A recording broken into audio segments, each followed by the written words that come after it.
Good afternoon. This hearing will come to order. I want to welcome everyone who has joined us today. Today we will address the lack of oversight and internal controls regarding controlled substances within the Veterans Health Administration that leave facilities open to drug diversion and veteran harm. The diversion of drugs from VA healthcare facilities is an incredible patient safety issue that puts veterans, VA employees, and the public at tremendous risk. Unfortunately, the news has recently been filled with the story after story of drug diversions within VA. In Little Rock, Arkansas, a VA pharmacy technician reportedly used his access to medical supplies websites to order and divert 4,000 oxycodone pills, over 3,000 hydrocodone pills, and more than 14,000 Viagra and Cialis pills at the cost to the VA of more than $70,000. This technician was allegedly selling these drugs on the street where they had a value of more than $160,000. At a VA facility in Florida, a registered nurse was apparently stealing oxycodone and hydromorphone from the hospital to feed her addiction. Keep in mind, these are medications that should have been going to veterans for their care. These issues are in part a result of VA having inadequate procedures in place to safeguard against theft and diversion of controlled substances. A recent Government Accountability Office audit requested by this committee found that one VA medical center missed 43% of the required monthly inspections, mostly in critical care areas such as the operating room and the intensive care unit.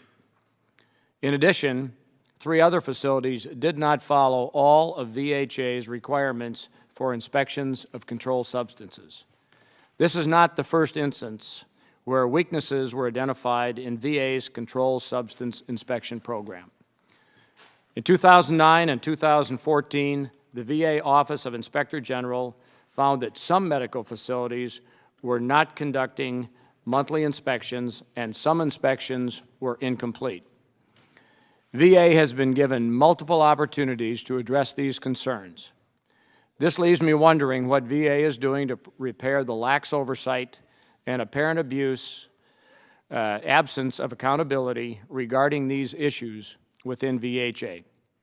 To make matters worse, there are also issues with drug testing employees to ensure that they are suitable to provide care to our veterans. A 2015 Office of Inspector General report found that VA medical centers were not conducting pre-employment and random drug tests for testing designated positions in many instances across VHA, which amounted to tens of thousands of employees not receiving drug tests required by the Drug-Free Workplace Program. Most recently, in January 2017, the OIG found high backlogs in background checks to include drug testing for high-risk positions at the Atlanta VA Medical Center. It is precisely these tools that have been put into place to help protect patients and healthcare organizations from drug diversions and harm. However, VA does not seem to be taking them seriously as it should. Based on the oversight reports and numerous diversion incidents we will discuss today, I'm concerned that VA's controlled substance oversight program is not working and that staff who fail to follow proper procedures are not being held accountable for violations. In case after case, what we see are examples of drugs being diverted for personal use or personal gain, yet there does not seem to be much progress made by the VA to correct the glaring problems that allow it to happen. What is even more concerning is that the programs to help deter diversion or identify illegal employee drug use are not being implemented consistently within the VA health system. We are in the midst of an opioid epidemic, and it's time for VA to start making effective changes to avoid putting veterans and the employees who serve them at risk. With that, I recognize Ranking Member Custer for her opening statement. Thank you, Mr. Chairman.